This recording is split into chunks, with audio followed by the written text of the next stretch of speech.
Mi nombre es Leandro Tomás, soy electrofisiólogo universitario, actual jefe de electrofisiología del Servicio de Electrofisiología del Sanatorio San Lucas, staff del Sanatorio San Jerónimo en Santa Fe. Hoy vamos a hablar del estado actual de la fibrilación auricular.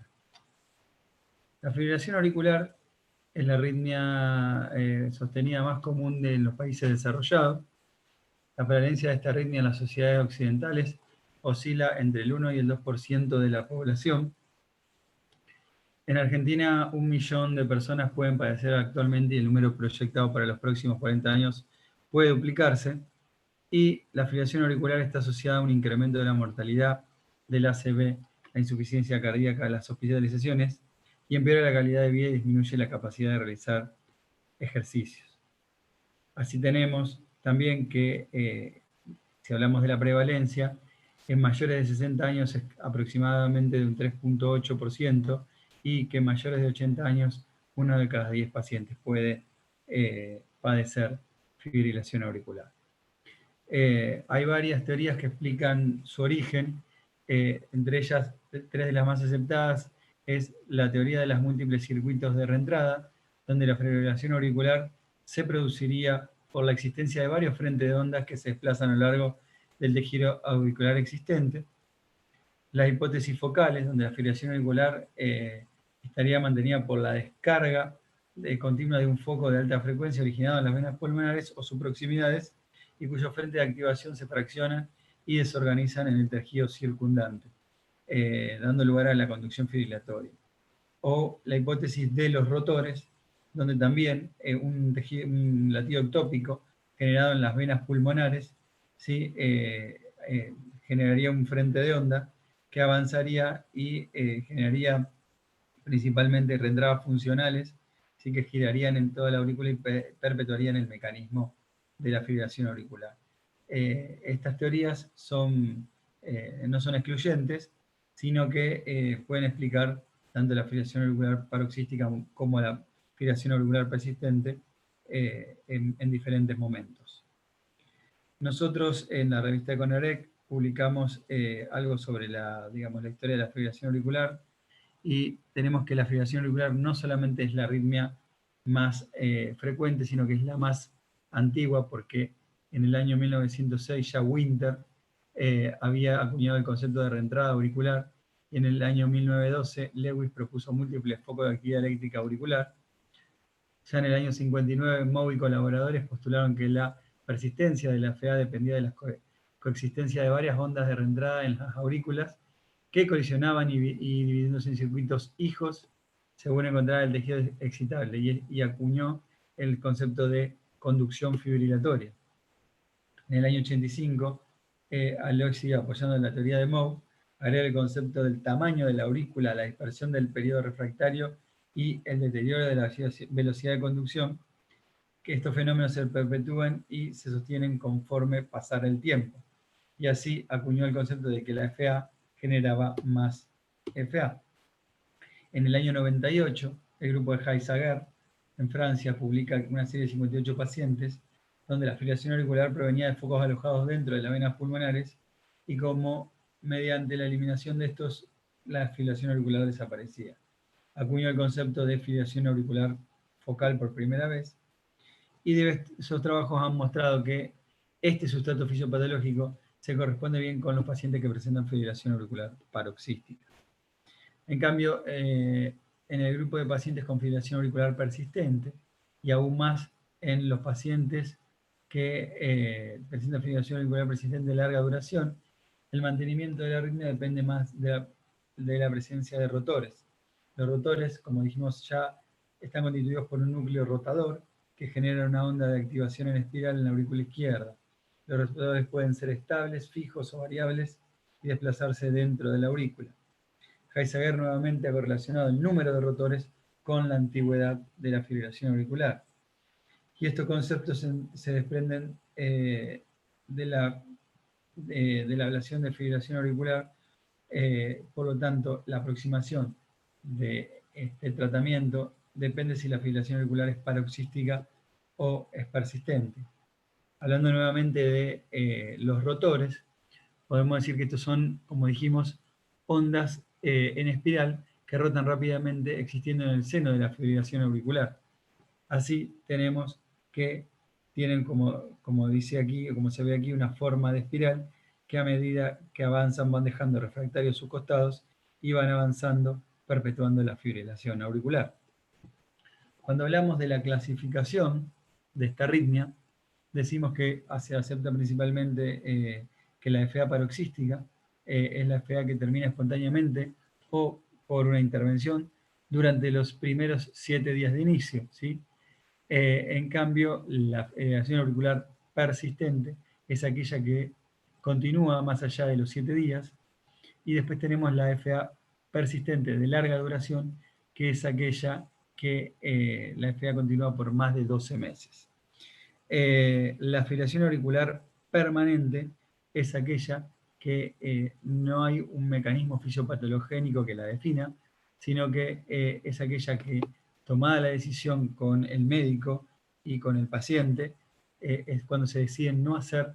más nada, digamos, en cuanto a la terapéutica, y entonces la FA queda librada a su evolución natural.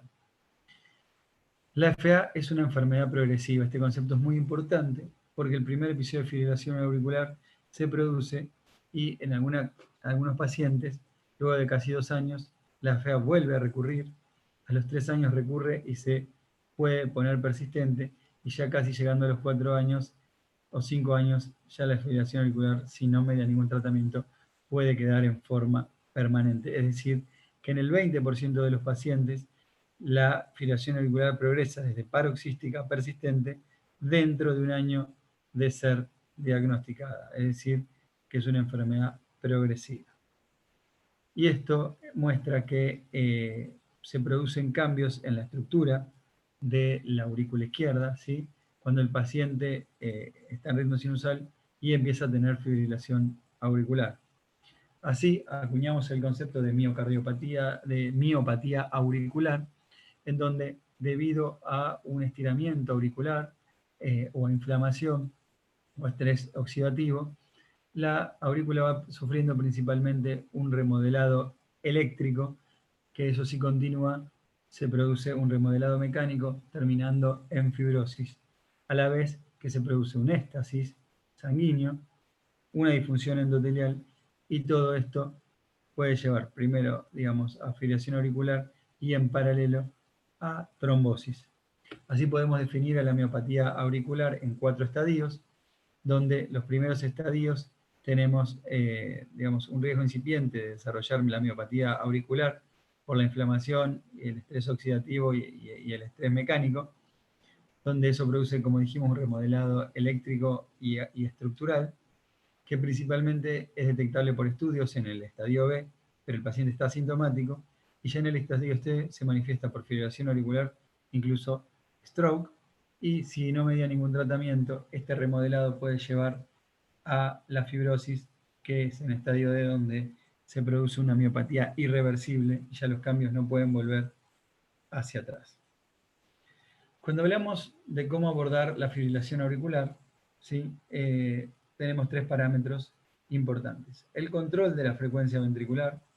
la prevención de la cardioembolia y el control del ritmo en fibrilación auricular. Cuando hablamos principalmente del control de la frecuencia en fibrilación auricular, tenemos que un estudio publicado en New England recientemente nos muestra que los pacientes tratados tempranamente, es decir, los pacientes que en los primeros 36 días de presentar fibrilación auricular fueron, digamos, eran randomizados a un estudio, digamos, al control del ritmo, tanto con cardioversión y fármacos o ablación, o eran dejados, digamos, al tratamiento estándar, que era el control de frecuencia.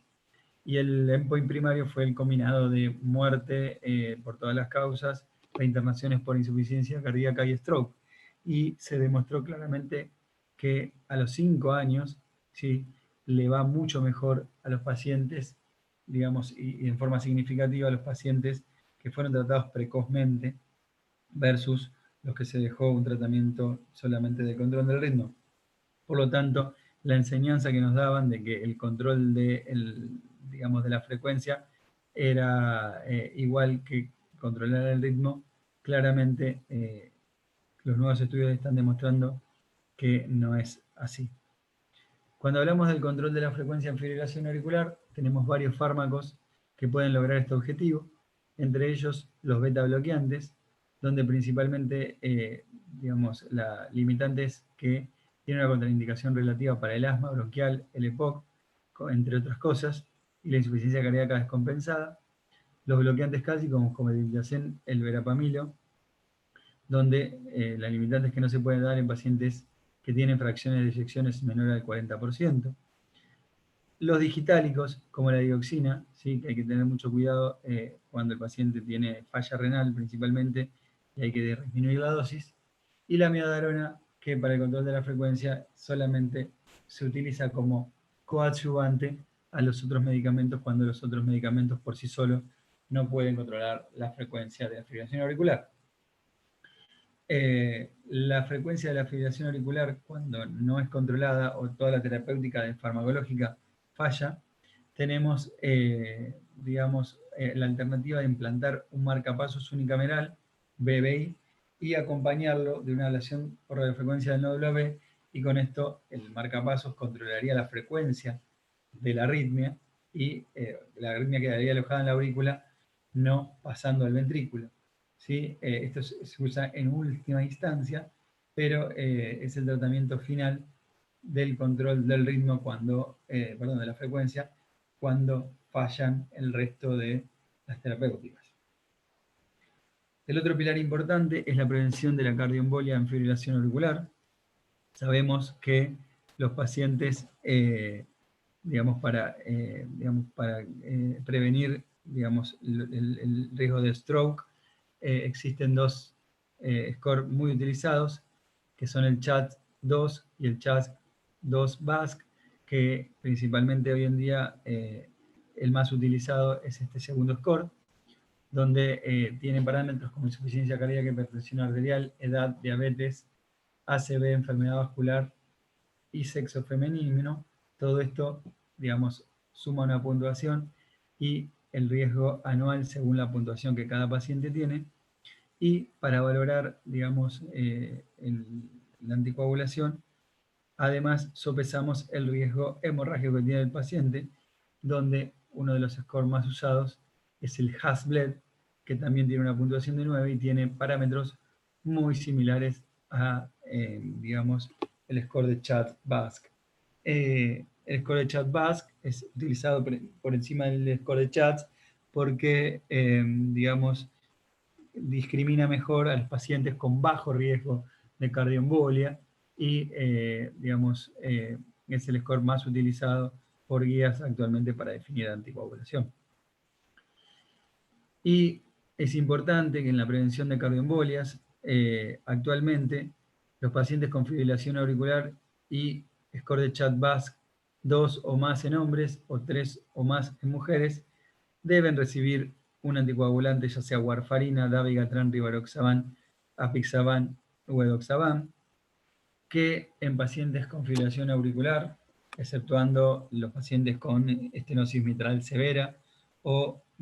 valvulopatía mecánica, el score CHADS-BASC es el recomendado para valorar el riesgo de stroke,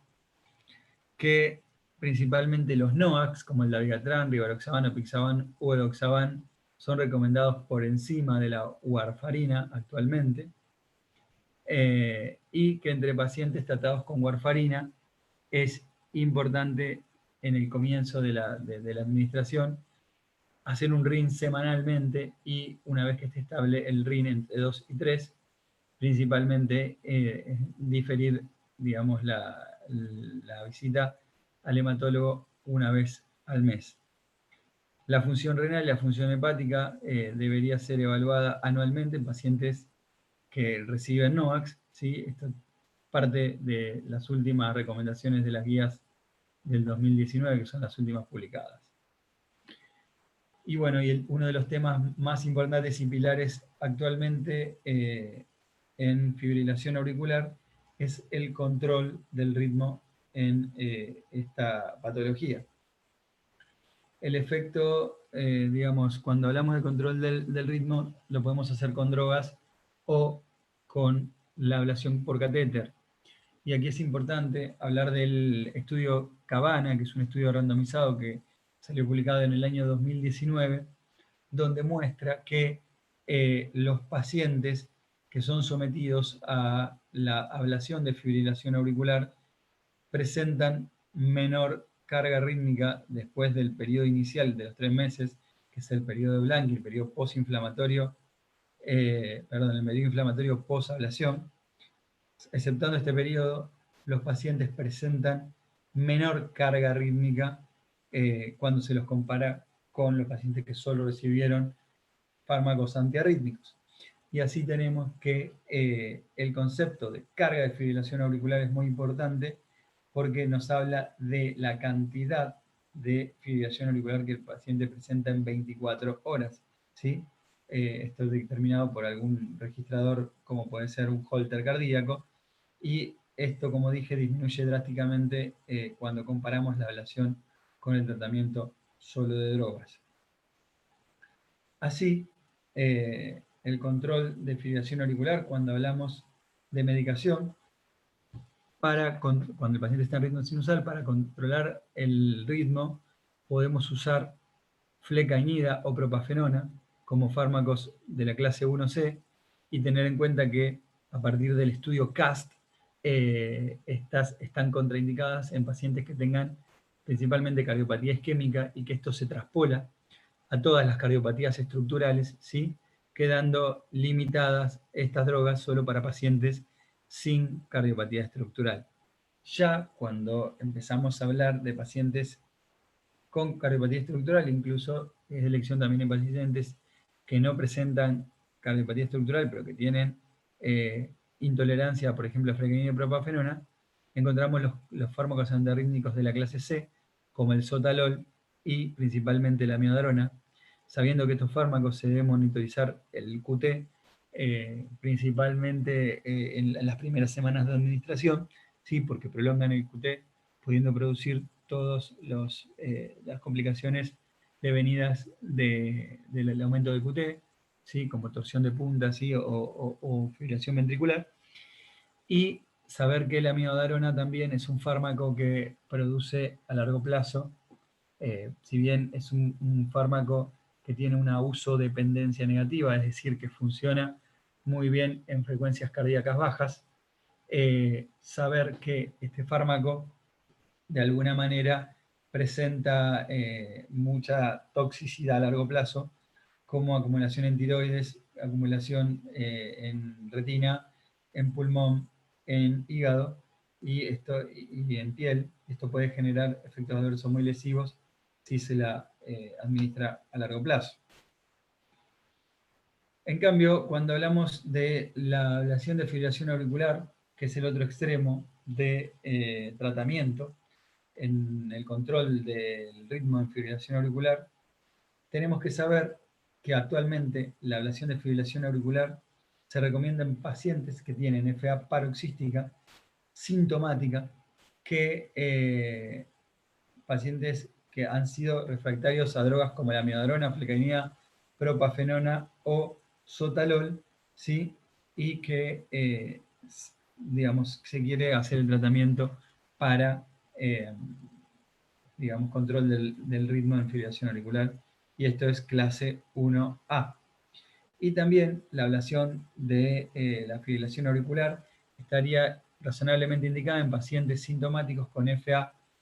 persistente e insuficiencia, paroxística y persistente, con insuficiencia cardíaca y reducción de la fracción de eyección,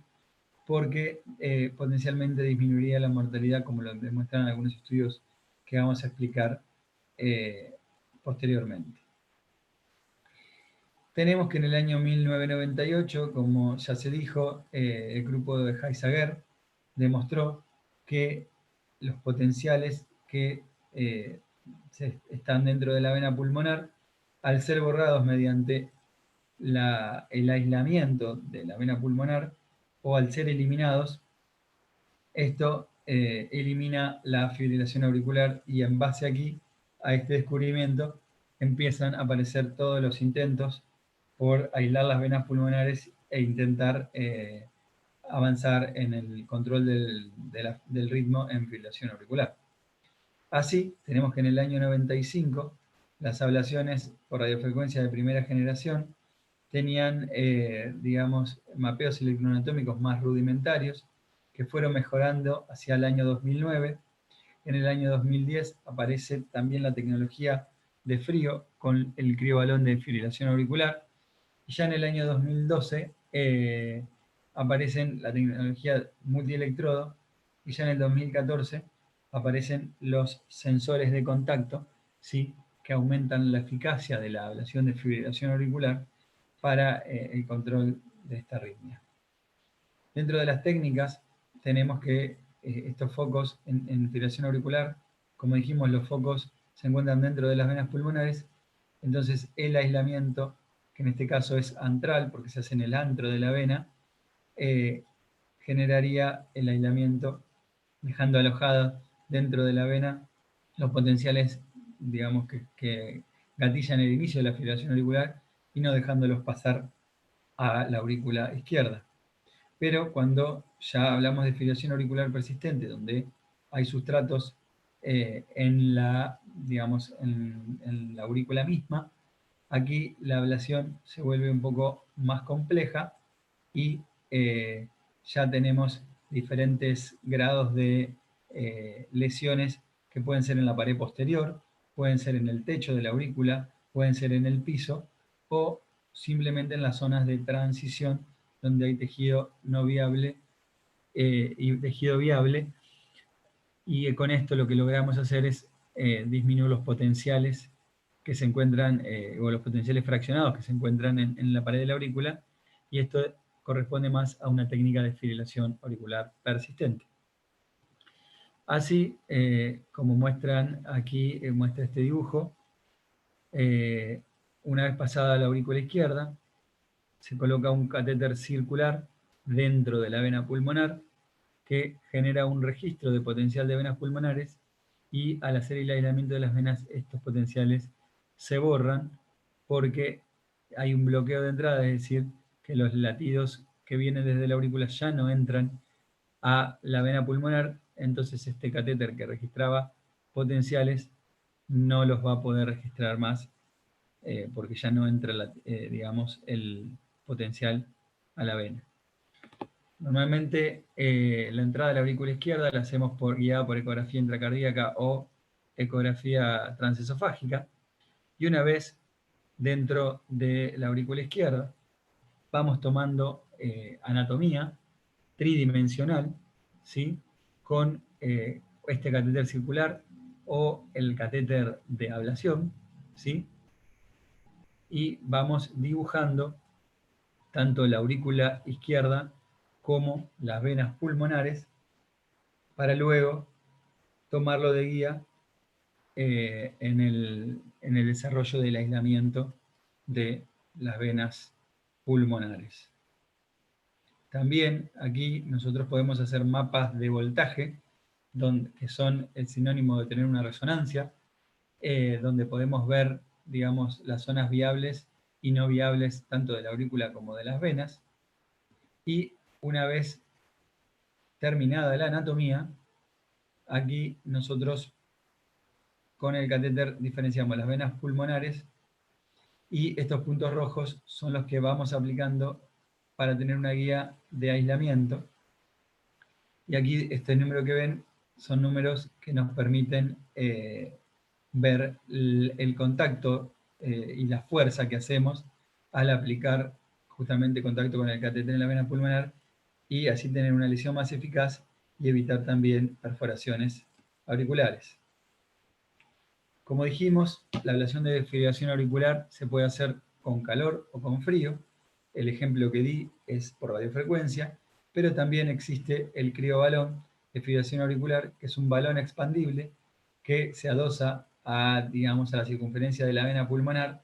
generando, por medio de una lesión